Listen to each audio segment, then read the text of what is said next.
Hello everyone!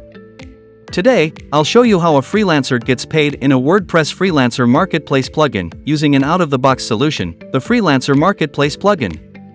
Here we have a freelancer which had previously completed a project, therefore, has a balance ready to be withdrawn.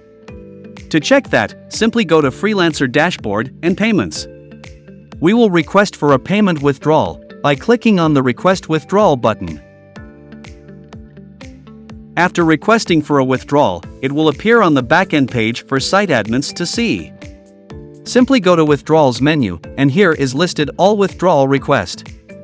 Currently, payments to freelancers will be paid manually by the site admins, either by PayPal or other means as available on your platform. Once the payment is manually transferred to the freelancer's account, the site admins can now select the request and mark as paid.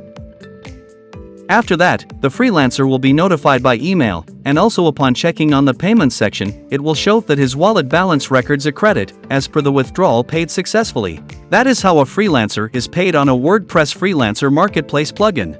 If you want to learn more, just watch our other videos, or visit our website at www.pluginsandsnippets.com. Thank you.